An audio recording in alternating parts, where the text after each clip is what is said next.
Hi everyone, welcome to this finals crash course series on urology and plastic surgery. And today we've got Jess, who's an F2 in London. She's going to be running through the topics today. Jess, I'll let you introduce yourself. Yeah, great. So as Ellie said, I'm Jess. I'm a F2 in northwest London, between St Mary's and Ealing Hospital. I did my finals at Oxford, so we did MCQs and long questions, but we're just going to do like MCQs or SBAs today. I've recently passed my MRCS, so I've been revising all of this myself, and I'd like to be a surgeon one day. So hopefully I can give you some useful information for your finals.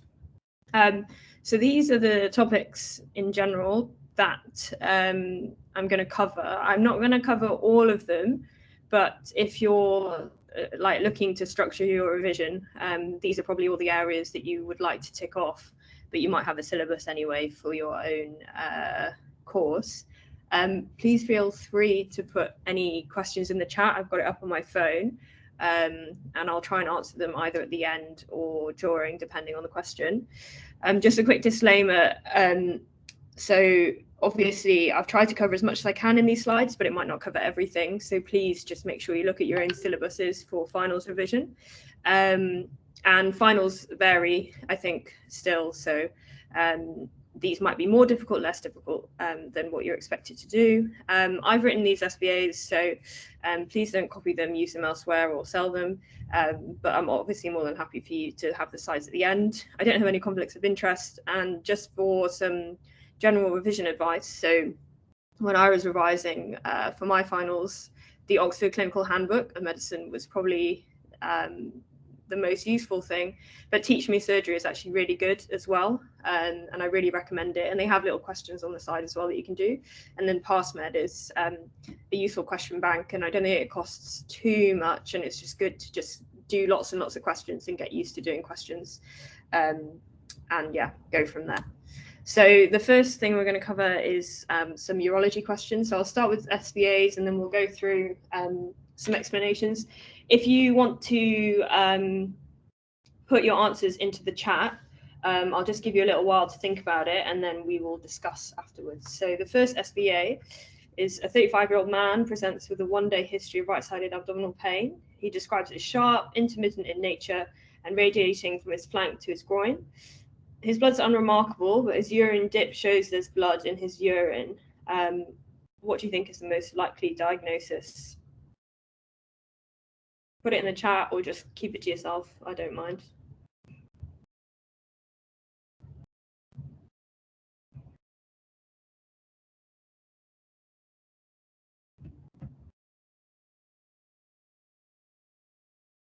Someone put C. Anyone else?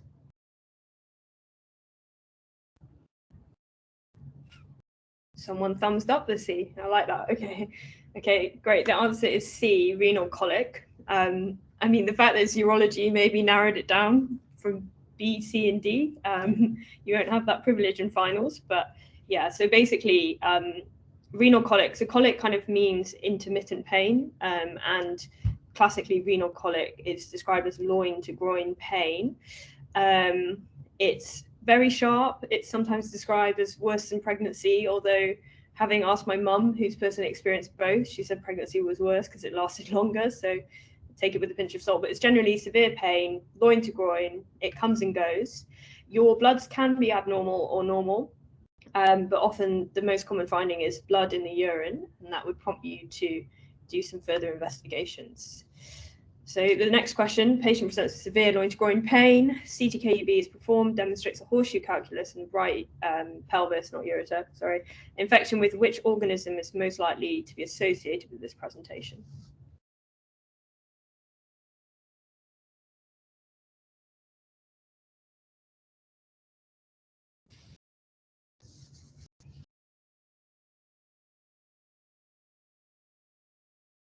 I'll give you a few more seconds to think.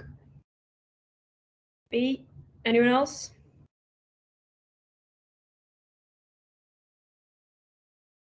And a thumbs up for B. Okay, yeah, you're correct. Proteus SBP. So Struvite is often the composition of this type of renal stone, and classically a horseshoe calculus is caused by Proteus SVP. So that's just a fact to know because it's a quick and easy answer if you know it. Okay, next one. A 24-year-old female presents with a one-day history of severe loin to groin pain on her left side. A urine dip shows microscopic hematuria. She's pregnancy test negative. She's febrile but hemodynamically stable. Her bloods show raised CRP, but the urinary are normal. And she has a CT-KUB, which shows a 2.1 centimeter stone in the right vesico-ureteric junction. What's the most appropriate management for this patient?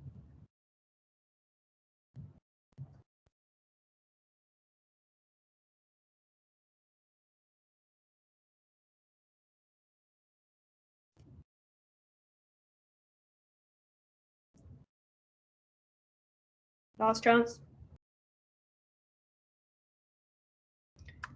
So the answer here is C, urgent nephrostomy tube and ureteric stenting. So this is a slightly more complicated renal colic patient. So she, she's got a large stone. So you're not going to want to do watch and wait for this because it's way too big really to pass. And likewise, painkillers, tamsulosin and oral antibiotics is not going to suffice in her. Giving IV antibiotics alone, you do want to give IV antibiotics in this case, but that's not going to solve your main problem. And shockwave lithotripsy would be appropriate if she just had a stone, but the fact she has an infection is what I'm concerned about here. So basically, if you've got an obstruction, a ureteric obstruction, and it's infected, the kidney can very quickly develop, it loses its function basically very quickly. So these patients urgently, they need IV antibiotics, they need appropriate resuscitation, but they need an urgent nephrostomy tube and ureteric stenting because an infected, obstructed stone will cause renal failure very quickly, and especially in a 24-year-old, it could be quite catastrophic. So I'm not going to read throughout this. If you fill in the feedback at the end, you get the slides. These are directly from my revision notes, so please enjoy them at your pleasure. So the most common type of stone is calcium, so either oxalate or phosphate, and then you get other types of stone which are a bit less common. Struvite or triple phosphate is the one that is associated with a Proteus infection, and some of the others you kind of get a bit more with, errors in metabolism. So risk factors, so if you're dehydrated, if you've got high levels of certain things, then you're more likely to form stones, or if you've got sort of issues with your kidneys. If you get urate stones, if you've got gout or an ileostomy, which means you can't sort of process uric acid properly, then you might get urate stones. And some drugs can also induce renal colic. So symptoms, as I said, loin to groin pain, hematuria, dysuria, and you can also get infections which cause fevers. The gold standard for investigation is a spiral CT or a CT-KUB, and this is without contrast, which is great because if they've got deranged kidney function from the stone, then you don't need to worry about it. You may see plain X-rays, but they're not really used anymore because CTs are just so much better and so much more accessible now, and it's something that you can do overnight. In terms of where you might find a stone, so the most common places, there's three. There's the pelvic ureteric junction here, the vesico-ureteric junction down here, and then the pelvic, where it crosses the pelvic brim, which is where the iliac artery is present. Management, again, sorry, this is dense, but please go through it in your own time. But essentially, pain management is essential. Initially, diclofenac PR is the classic, but just be aware there's a cardiovascular risk with this. In terms of investigations, you want a urine dip and you might send it for culture. You need routine bloods, including urinary CRP.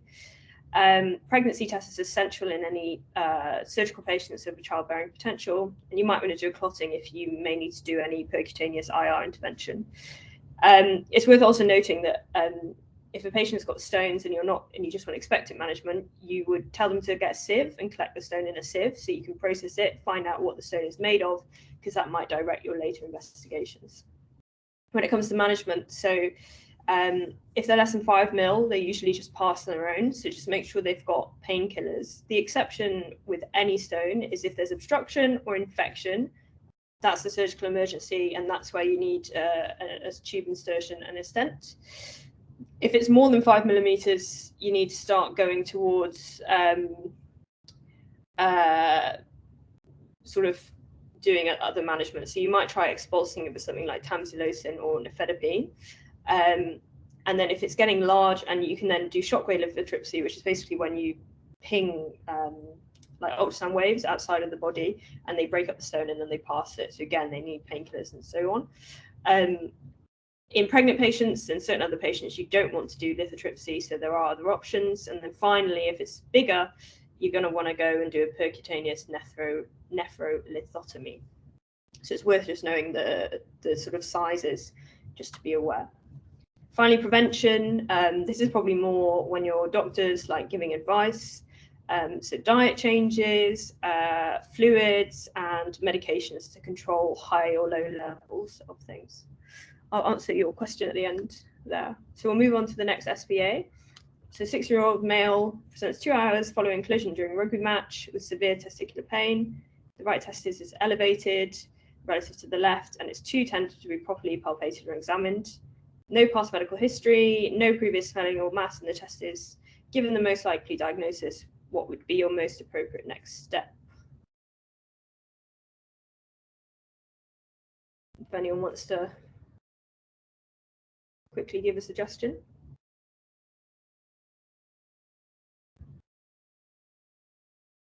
So I hope you've recognised at least that this is suspicious for testicular torsion. So you want to do an urgent surgical exploration. The question really is scrotal or inguinal, and I'll touch on that later when I just go through this section. So the second one is a 25-year-old male has an orchidectomy for suspected testicular cancer. The histology describes a well-demarcated, homogeneous solid cream tumour.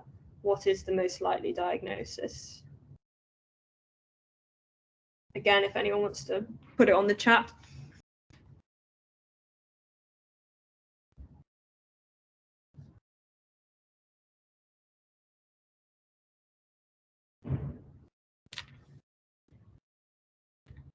Okay, I'll show the answer now. So it's B, correct. So it's a seminoma. So seminomas are classically known as looking like potatoes. So in this case, well-demarcated, homogeneous solid cream, like a boiled potato, basically. Seminoma, teratoma, maybe sarcoma are probably the ones that you would see in the testicle. The other two types of cancer are less likely.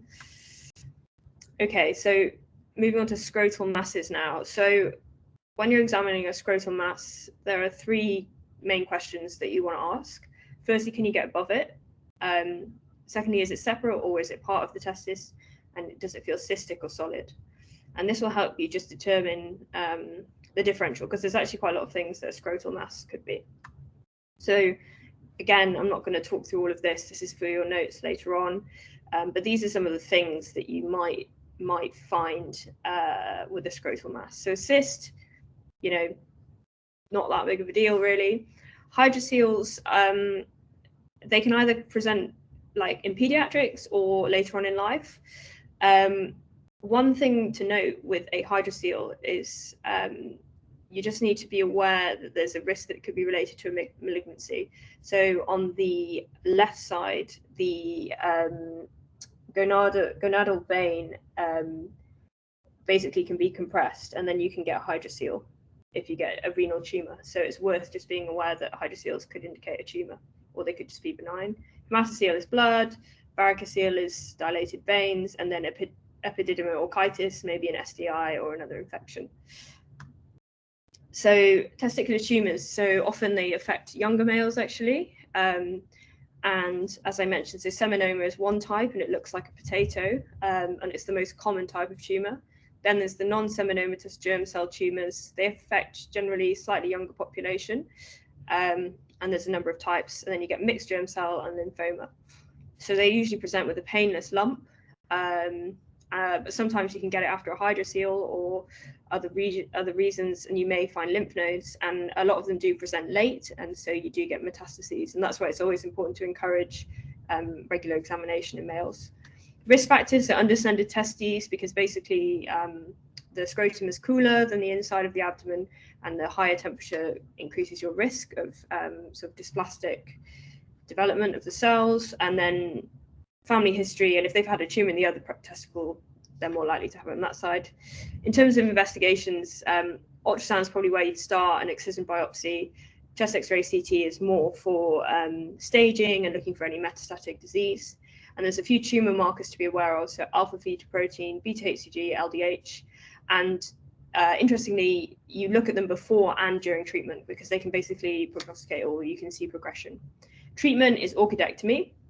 And just note here that for a testicular tumour, it's via inguinal incision. And the reason is because the testes, if you remember in embryology, they descend from the abdomen. So their lymph node drainage is para-aortic. If you remove them by the scrotum and they haven't actually spread beyond like the confines of the tumour itself, you basically can seed the tumour into the scrotal area, and you've turned like a T1 into a T3 or 4. So you would do an orchidectomy by an inguinal approach for a tumour. The difference in torsion is you don't need to do it by an inguinal approach, you actually do it by a scrotal approach. And that's why it's really important, if you think someone has torsion, but you have any suspicion that there might be malignancy, that you ultrasound it first, because sometimes the malignant ones, the blood, they can get bleeding and that causes the pain. But if you definitely think it's testicular torsion, or it's highly, highly suspicious, then you want to skip investigations and jump straight to surgery, because you've got 6 hours to save that testis. And, you know, when you think about, you know, the delay to get to hospital, maybe the delay in A&E to get to you've already lost potentially a couple of hours. So you really, really want to operate on them ASAP. Pain is kind of the big one, and very, very painful. Testicular torsion, and you may get a loss of the cremasteric reflex. The testis might be slightly higher on the affected side, and often you can't even examine them because they're in that much pain. Risk factors, so the bell clapper deformity is basically where the testis lies horizontally instead of vertically, and it basically means that it's more susceptible to twist on itself, causing the torsion, which twists the somatic cord and blocks the blood supply down to the testis. And so the operation that you do is to firstly obviously release the torsion, but secondly you fixate the testis in the vertical lie, and you want to consent for both sides, because it's highly likely that if they've got the deformity on one side, they've got it on the other side, and therefore whilst you fix the problem where they've presented with the torsion, they could always get a torsion on the other side. And it's also important to consent for removal of the testis, just in case it isn't viable for any reason. Okay, next SVAs. So you're called to see a 70-year-old gentleman who underwent a right total knee replacement earlier today with spinal anesthetic. He's got severe suprapubic pain and inability to pass urine. You see a visibly distended bladder, and you perform a bladder scan, which has 400 mils. Which of the following is not a risk factor for acute urinary retention?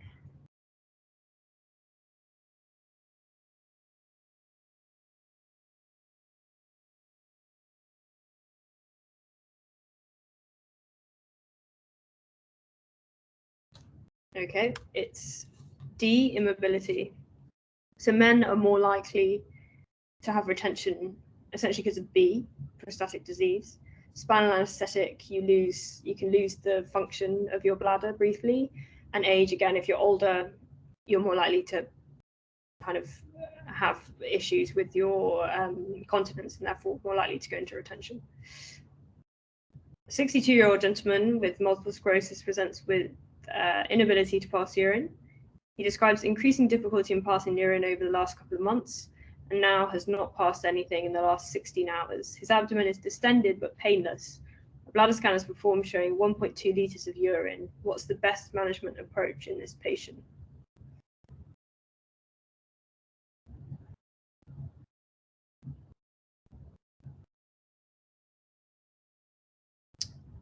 So intermittent catheterization. The reason being, so you don't really want to catheterize and talk, because this sounds like chronic retention, and probably they're just going to have the same problem again.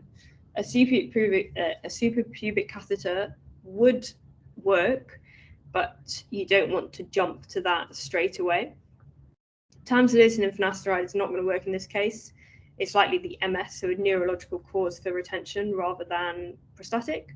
And monitor and reassure is not really going to help. Like, this patient's already got way too much urine in their bladder, so you need to do something to release it.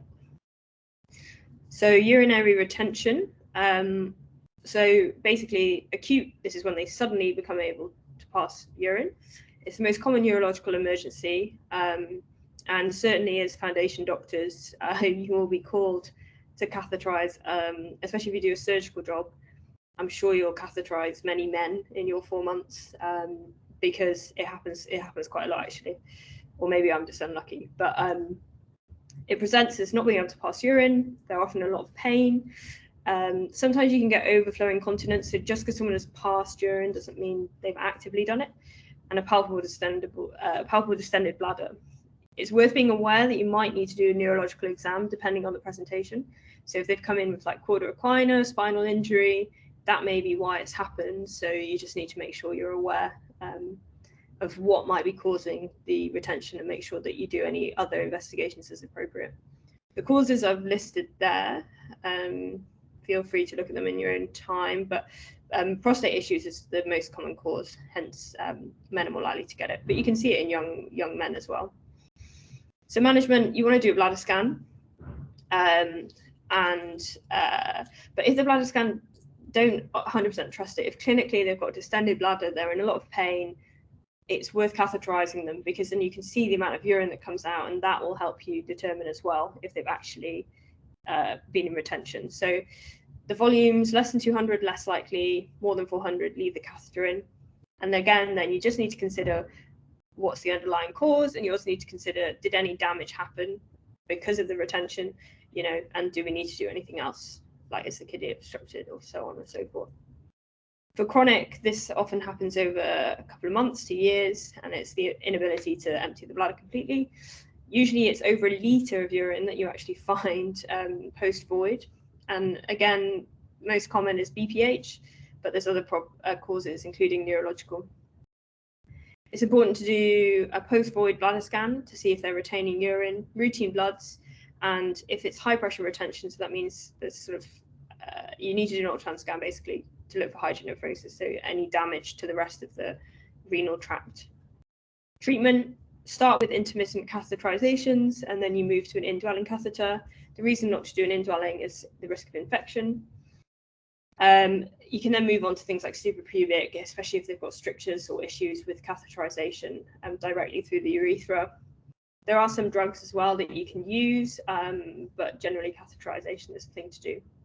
One thing to be mindful of is that if you've got a patient who has got a lot of urine, so acute or chronic, over a litre in their bladder, and you catheterize them and it all comes out, what you can get is a post-obstructive diuresis, which is where the kidney just starts producing a huge amount of urine following catheterization.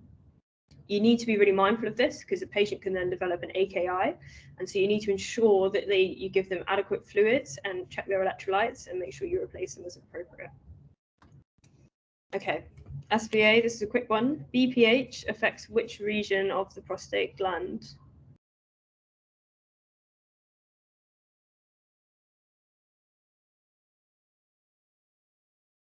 If anyone wants to put in the chat.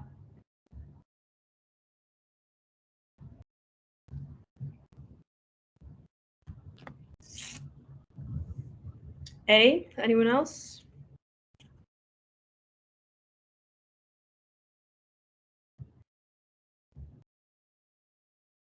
Okay, it's actually C. So the transitional zone is classically affected in BPH. Again, this is just a fact that you can learn, and that if it comes up, boom, that's 1 mark, which is helpful. Secondly, so you're asked to see a patient who underwent a TURP for BPH yesterday. Today he's acutely confused. His temperature is 35.5, but he's hemodynamically stable. Which of the following biochemistry findings are you most likely to encounter in this patient?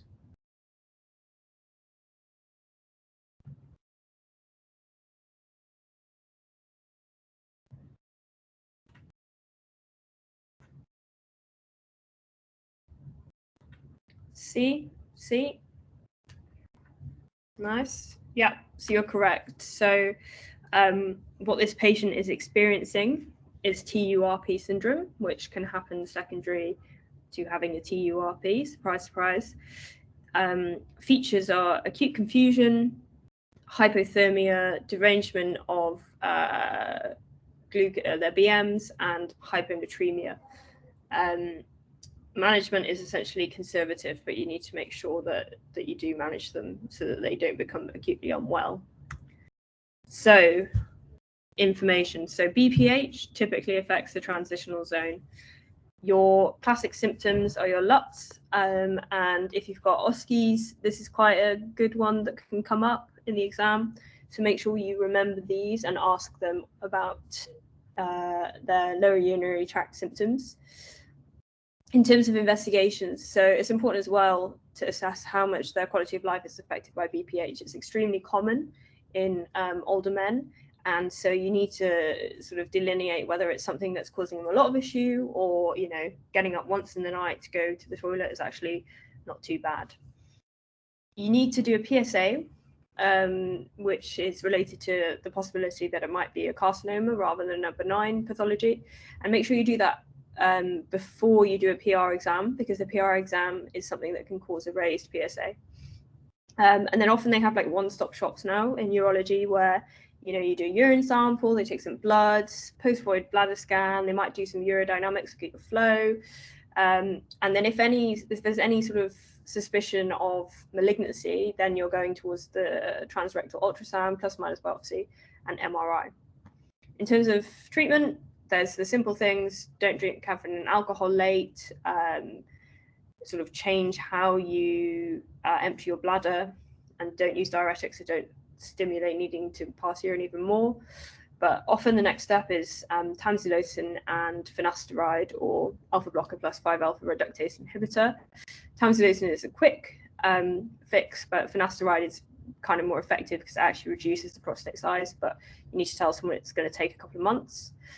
If that doesn't work, you then move on to surgical management. TURP is the most common procedure, but there are other ones to be aware of. And it's good to know about complications of TURP, including TURP syndrome, but also actually retrograde ejaculation is very common, and you can also get strictures or erectile dysfunction. These are important things when you consent the patient to be aware of.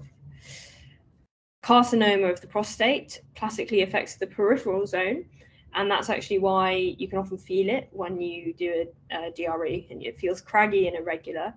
And typically it's an adenocarcinoma, the type of tumor. The symptoms are very similar to BPH, but things to look out for that might make it a bit more of a red flag are things like weight loss, bone pain, fatigue. So, you know, evidence of sort of metastatic spread. So the DRE, it doesn't feel smooth and regular. The PSA may be raised, but be aware that it can be normal. So don't sort of, it's not 100% basically. And then ultrasound, biopsy, and scans.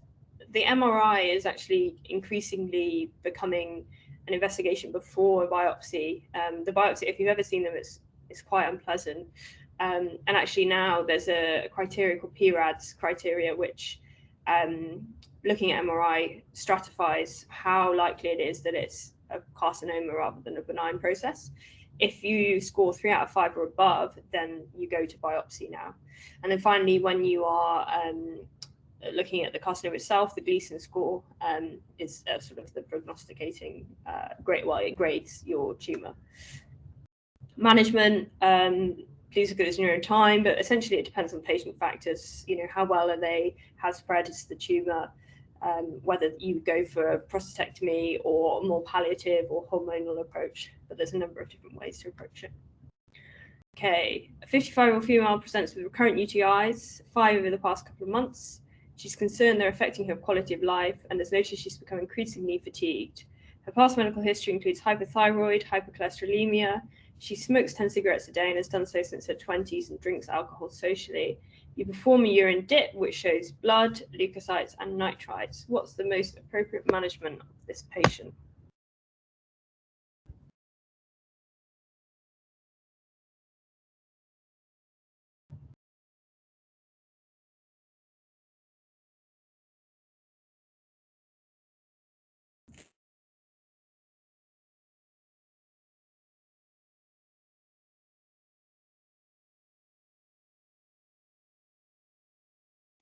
interest E. Okay, good. So it would be C in this case, and I'll touch on a little bit later when I just go through explanations about why. So here we are. So hematuria can be caused by lots and lots of things, and some things are more concerning than others. So transient or like microscopic hematuria you can get from UTIs, you can get from menstruations actually. Yeah, if a patient is on their period, then they have blood in their urine, which is a bit frustrating if you're trying to figure out if they've got renal colic or appendicitis or something like that. But anyway, exercise can cause it, so like long distance running, things like that, and actually sexual intercourse as well. Hematuria can also be caused by cancers, kidney stones, BPH, sort of infections, and some other causes. And things to be aware of as well is foods like beetroot, rhubarb can cause your urine to turn red, so it's always worth asking if a patient has eaten these. And drugs, so if you've ever seen rifampicin, it's actually like bright red. Basically that color can go into your urine and cause it to look red. So investigations, dip the urine. If it's non-visible hematuria, you actually want to do it a couple of times spaced apart and assess the renal function. Nice guidelines for referral, which is probably what is the most important thing to know. So if basically look at this, take a photo of this, this is what you need to learn. And in that patient, that lady, she's more than 55 years old and she's got persistent hematuria. I mean, she has got UTI in this case, to be fair, but essentially it's persistent, and persistent UTI is a risk factor for there being a malignancy further up. So you'd probably want to do a 2-week wait rather than a non-urgent referral in this case. Malignancies, sorry, the slide's a bit texty. So in terms of renal cell carcinoma, renal tumours, renal cell carcinoma is the most common, of which clear cell is the most common type. Males are typically more affected than females, and patients on dialysis are more at risk. Smoking, genes, end-stage renal failure are risk factors. Unfortunately, due to where the kidney is, they can present quite late, so you can also often find them incidentally. But hematuria, loin to groin pain, a mass, and then sort of constitutional symptoms might present. And as I mentioned earlier, left testicular, varicocele, or hydrocele can be a presentation. Investigations are kind of broad, but you want some kind of imaging for staging, and then treatment. So it's basically the big thing with renal cell carcinomas is that they're typically chemoradiation resistant. So it's surgery, some other kind of funky things, or palliation, unfortunately. Bladder cancer, you're thinking transitional cell carcinoma, but you can also get adenocarcinoma and squamous cell carcinoma. Symptoms are similar, and risk factors are similar. A good one to know is the aromatic amines, because again, that's a question that if you know it, and it's a mark, and if you don't, you don't get the mark, or you guess and you may or may not get the mark. And schistosomiasis, so swimming in lakes in sort of certain parts of the world, can, if you get this infection, you can get SCCs. Investigations are similar. You want to do cystoscopy, which is a camera into the bladder to have a look, and you biopsy. Management, again, surgical or palliative, depending on disease extent. So I'll just give you guys a 1-minute break if you want to go and grab something, water, run to the toilet or anything like that, before I touch on to plastic surgery. And to address the question earlier, let me just get it.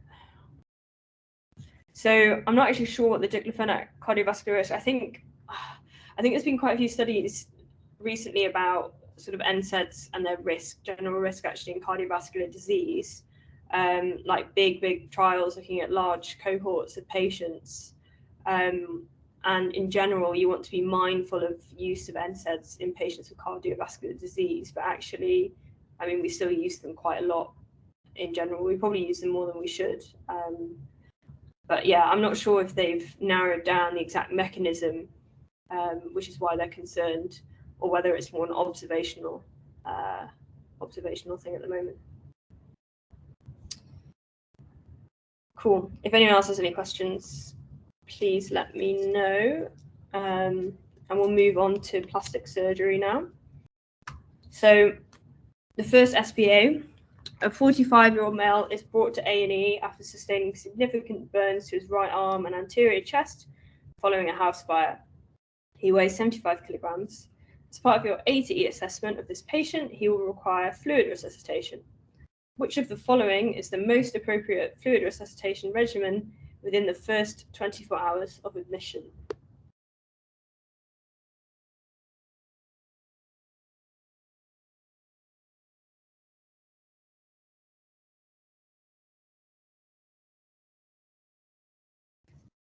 I'll give you a bit longer for this.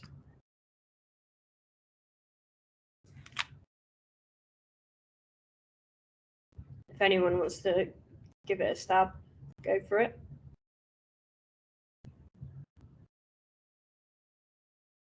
B, anyone else got a guess? Or not a guess, an educational guess, to be fair.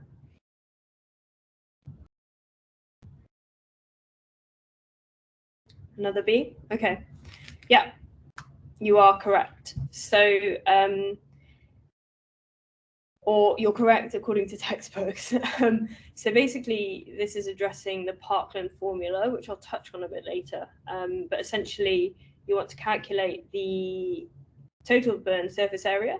You've got the weight of the patient.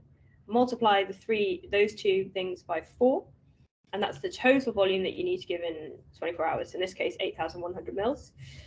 Half of that should be given within the first 8 hours, and the second half should be given within the subsequent 16 hours. Yeah. A 6-year-old female sustains a burn to her left hand after knocking over her parents' hot tea at home. On review of the patient, you note a 4 by 5 centimeter burn to the back of the patient's hand. It's dark red in color with blistering. The burn is mildly painful. Which of the following best describes this burn?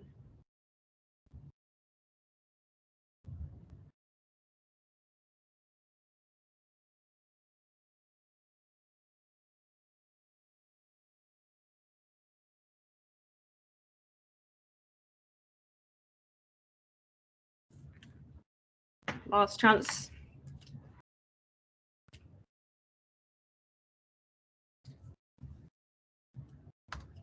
So this is a partial deep burn, and I'll show you a diagram in a little while. Okay, a 3-year-old female is brought to A&E by her mother after sustaining a burn to her back and buttock area. Her mother says it happened yesterday when her daughter accidentally knocked a cup of tea. On examination, you note a partial superficial burn to the lower back buttock region.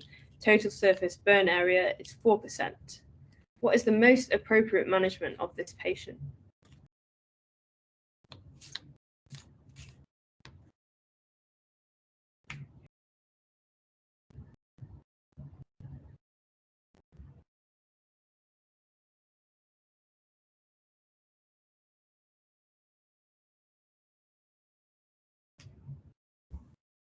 If anyone wants to give it a go. B, C, JC versus JC. Okay, so it is C. This is a bit nuanced, basically. So I'll touch on it again, but essentially non-accidental injury is unfortunately burns a potential presentation. So there's a few concerning features. The mothers come a day later. The story of how do you knock a cup of tea and it ends up getting your back is a bit weird. And also, I mean, the buttock area, I haven't specifically noted if it's affected the genitals or the perineum, but that might be something affected. The area itself is not huge, but it's a decent size, and it's not the most severe of burns. But essentially, it's non-accidental injury. It might involve the genitals, so a burn center referral rather than admitting locally is important. But the most important thing is don't let this patient go home. And even if it was a less severe burn, don't let them go home, because there's a bit of a suspicion here that it might be non-accidental, and that's really important to keep in mind.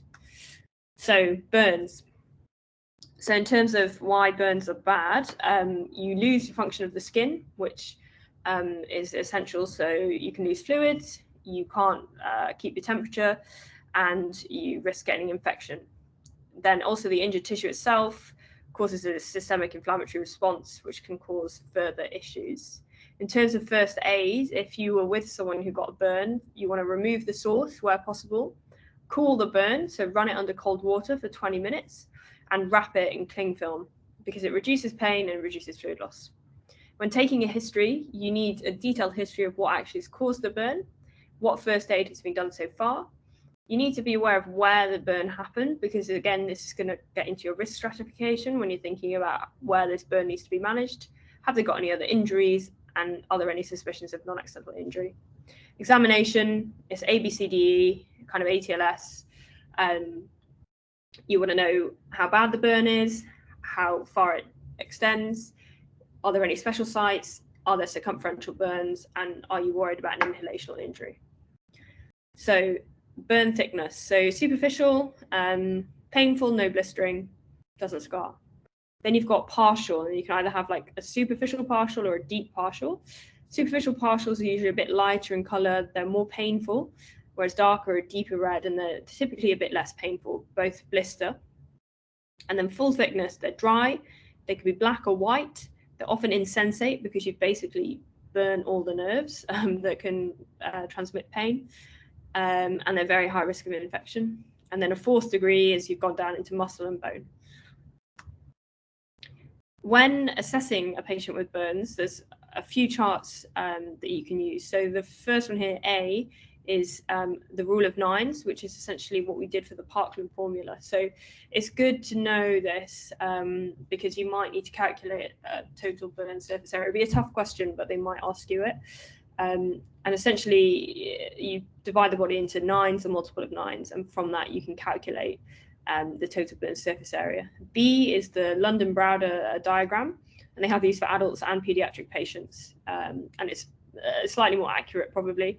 And basically, when a patient comes in with a burn, you should either have this, use the rule of nines, or have the chart available, which can help you calculate. Fluid resuscitation is important where there's a significant amount of burn, because you've lost the skin, you can't keep hold of fluid. It's really important that you catheterize, you get good access, because you need to monitor fluid output massively. The Parkland formula is classically what's used to determine how much fluid you give. And the traditional teaching is 4 multiplied by the burn surface area multiplied by the patient's weight in kilograms. But now I think evidence is kind of going towards that it can be too much fluid in some cases, and overloading someone is not a good thing. So I think the new ATLS handbook might now say 3. It's a bit unclear. When I was revising MRCS, it was slightly unclear which calculation to use, but it's either 3 or 4 times the surface area. And basically you divide it. So the first half is in the first 8 hours and the second half is in 16 hours. But actually, you should, in real life, you should always be monitoring the urine output and titrating to that, so you don't want to overload them. Referral to a burns unit. So if there's a lot, if they've burned a significant amount, less in a child than an adult, you want to get them there. If it's circumferential, you're worried because you might need to do an escherotomy, or you might need to do fasciotomy because they're at risk of compartment syndrome. Any special sites, because they might need special reconstruction, or you don't want to lose function of these areas. Airway burns, electrical chemical burns, extremes of age, major trauma, not non-accidental injury, are why you'd refer to a burns unit. And just special notes of things to be interested in. So if someone's got burnt in a confined space, they've got facial burns or soot on their face, you see singed nasal hairs, they've got a hoarse voice, have a low threshold for intubation, because these patients' airway might become very edematous very quickly, and then you might be in trouble. Again, if they've got certain injuries or edema, their ventilation might become impaired, and again, think about intubation ventilation. Circumferential burns, these can basically cause compartment syndrome, so you want to release them, and even if they're really, really small, they can actually still cause a lot of problems. And electrical burns and chemical burns are special burns. They often need a bit more special management. So electrical burns, you've got risk of rhabdomyolysis. And so actually the fluid resuscitation should be more than the Parkland formula, because you need to treat the rhabdomyolysis, and input-output monitoring is really important in these patients. Chemical burns, ideal if you know the chemical, because exactly how you treat it slightly differs. And if you've got something like hydrofluoric acid, you need to be aware of special things, i.e. calcium replacement in that case. Okay, so next question. What are the 4 consecutive stages of wound healing?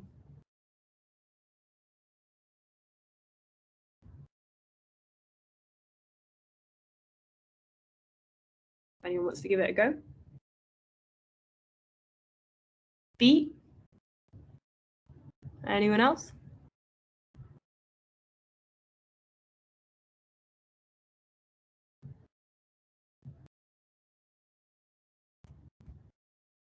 Okay, I'll give the answer now. It is B. So yeah, so wound tissue healing, this is something that I wouldn't learn anything beyond this diagram, to be honest. And even then, if you can remember the 4 phases and vaguely what they mean, that will probably get you through anything you need. And it's one of those things that you can just stick up, I don't know, like behind your computer or somewhere in your house, and just see it. You might absorb it, and then it's a mark basically in your SVA, but it's an easy mark. A patient has just undergone an incision and drainage of a left axillary abscess. After clearing the pus from the cavity and a thorough washout, sorry for my typo, the surgeon packs the cavity with Aquacel and applies a pressure dressing. The patient is discharged a few hours later. How will this patient's wound heal?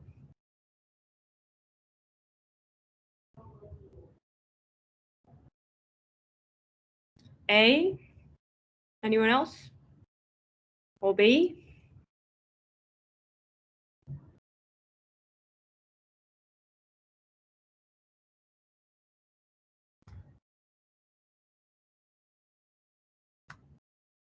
Another B is actually C, and I'll explain exactly why in a second.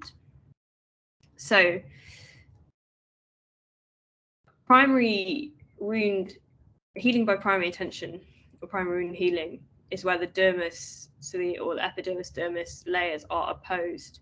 So this is often if you've got a very thin cut or if you've sutured a wound closed. Secondary healing by secondary intention is where you've got a wide cavity and the healing starts at the base and then it moves up. The scarring is often more visible. You can get some contracture of the scar. And basically with an abscess, you don't close it. So you pack it with a dressing, but you don't close it because you basically reform the abscess that you've just got rid of.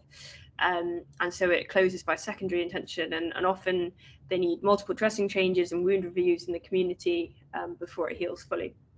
Both heal by the same 4 steps as I mentioned before.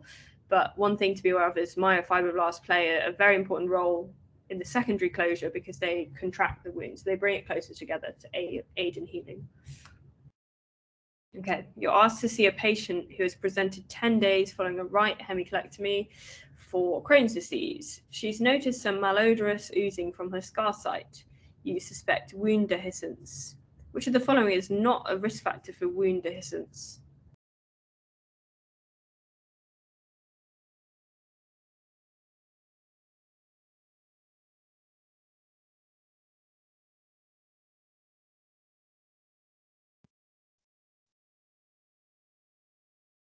A, C,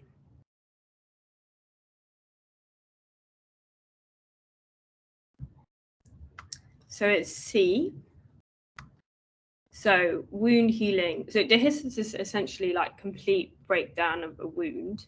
Kind of often seen in abdominal surgery. The wound is not healing properly. If you start to notice anything discharging, especially if it's like foul smelling or it seems like fluid that's from the abdomen, you need low suspicion, get a CT. It's a surgical emergency because essentially you've got an open wound and exposure to your bowel. So you need to get analgesia, nil by mouth, cover it, get bloods ready for surgery, and get your surgeons, your seniors, back into theatre to debride, close it up. Wound healing itself can be delayed by other things. So firstly, if it's a big wound or if it's in an area that has a poor blood supply, it may heal a bit more slowly or less well. Quality of wound closure is really important. So if you suture it too loose, or if you suture it too tight, both of these can be a problem. So you've got to get it just right. Foreign material contamination and radiation affect healing as well. And systemically, if you're older, if you've got cardiovascular disease, so poor blood supply again, basically diabetes in general, nutritional deficiency, obesity, smoking, and one thing that's not on here but should be is immunocompromise, including use of things like steroids, can all impair wound healing. So an 85-year-old woman presents to a GP with a painless leg ulcer. She has had compression bandaging managed by district nurses for many years, but recently it was noted that the ulcer was changing in appearance with rolled edges. What is the most likely explanation?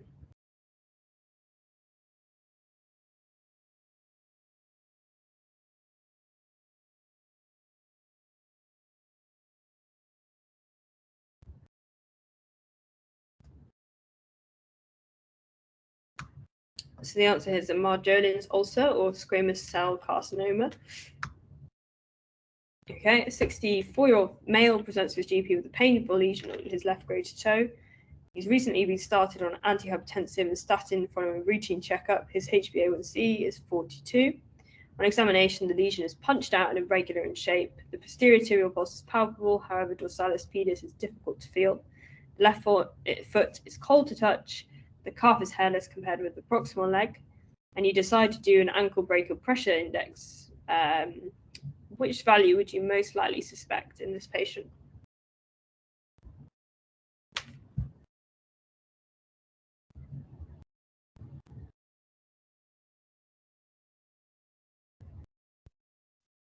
C, any other guesses?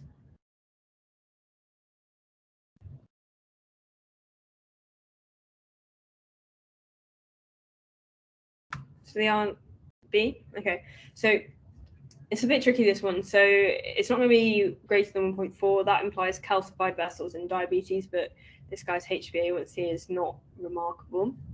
0.9 to 1.4 is regarded as normal or unlikely to have any disease. 0.5 to 0.9 is kind of your mild to moderate arterial disease. 0.5, you're getting down into like the limb ischemia territory. So, I mean, it's possible, but I think this guy, like, it's,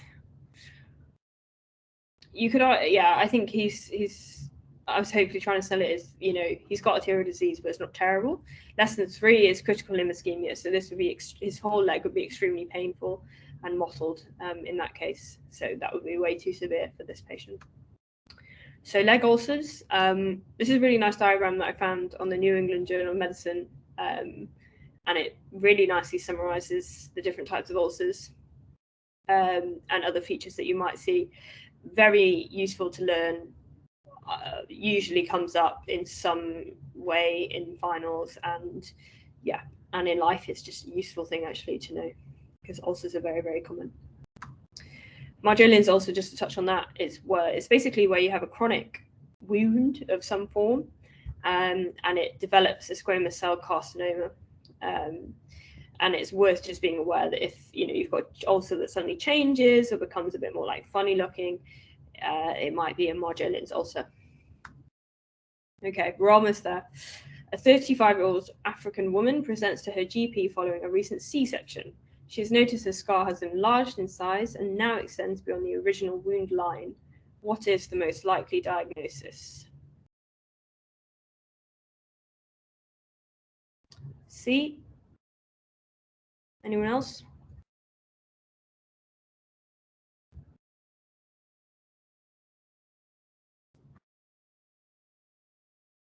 Nope. Yeah, correct. C. Keloid scar.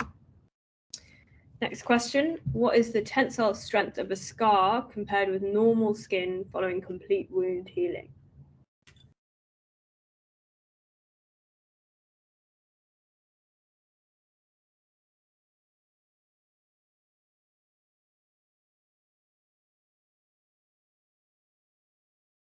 This is a C. Yep. That was a guess. Well done. C. So, I mean, scars, the strength does slightly vary on how well the wound has healed, but typically 80% is what you would expect in terms of tensile strength of a scar compared with normal skin. So types of scars. So you've got normal scar healing, And then you can have scar healing that's not so normal or not so great. So hypertrophic scars are where the scar remains within the original wound line, but it's larger. It's due to excessive collagen deposition, but it remains within the lines. And typically they do settle with time.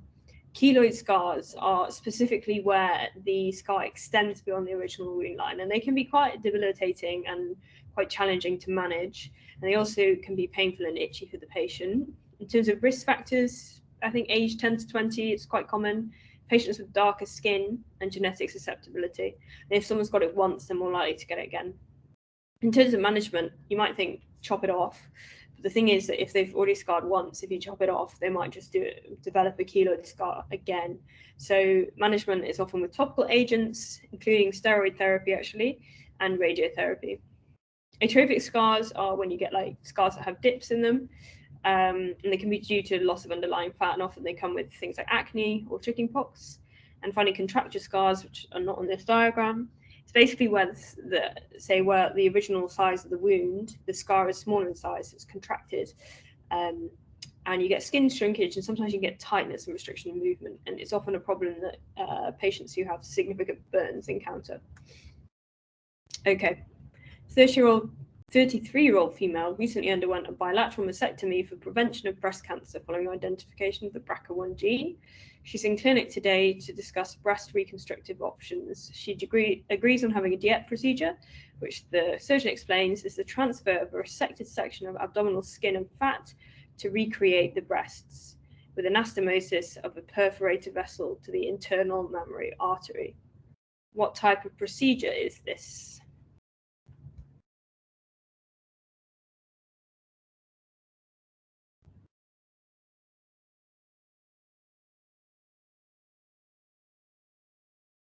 D? Anyone else? A?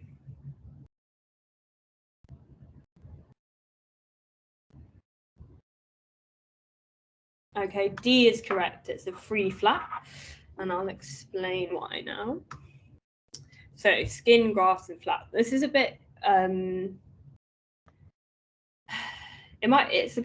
it's not niche for finals, but it's probably less high yield than other things, but I think it's quite interesting. It's quite useful to know the difference, but I am biased because I like plastic surgery. So skin grafts, firstly, you can divide into split skin thickness and full thickness skin grafts. So the main thing about a skin graft is that they lack their own blood supply, and they rely on the site that they get implanted into to provide them a new blood supply. The difference between the two is that split skin thickness, so that's the top one here, they don't have dermis all the way, whereas a full thickness has dermis the whole way. If you do a full thickness, you need to close the donor site because essentially it won't heal because there's nothing to build from. And you want to go for a well vascularized area wherever you put it. Failure can happen in both cases. So this is some case report where they use maggots to overcome that. But you can get hematuria between the graft and where it's being applied if the bed isn't vascular enough or if there's an infection. Things to look out for, so it could be pale, it can be necrotic, there can be infection, the patient can be generally unwell. Basically, if a flap doesn't look a good colour, you might want to reassess and debride. Flaps, on the other hand, so flaps are basically you transfer with their own blood supply. The exception slightly being a random flap, which is a bit too niche really, but look it up if you're interested. It's quite cool what you can do with random flaps. But generally, you have a known blood supply and you move it. So the way you can move flaps is in lots of different ways. So these are kind of the simple ways of skin closure. So advancement, transposition, or rotation. And often, like say, if you're removing a cancer from a skin cancer from the face, you might use this to reconstruct. And then you get on to free flaps and pedicle flaps. So pedicle flap is basically where the blood supply, so you've got an area of tissue with the blood supply. You don't cut that blood supply, you just rotate that pedicle to move somewhere else. So this is a rectus femoris flap or an anterior thigh flap, which is being rotated.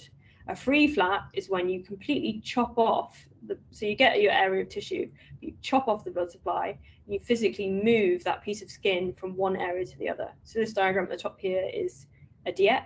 So you take it's basically like a tummy tuck.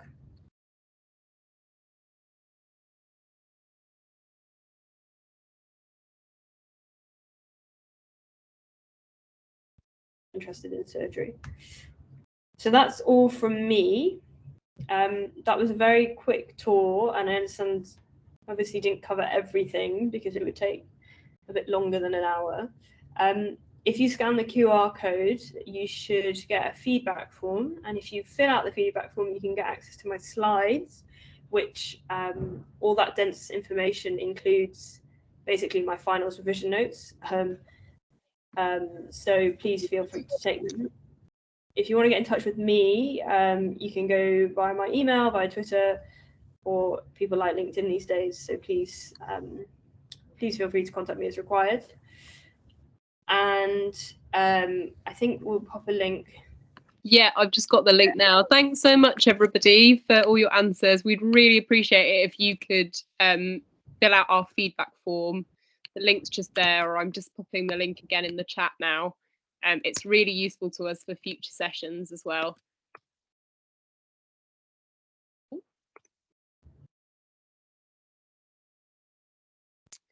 And once you've filled out the form, you'll get access to our slides as well. Great. And then the second thing, once you've done that, is there's some more topics on their way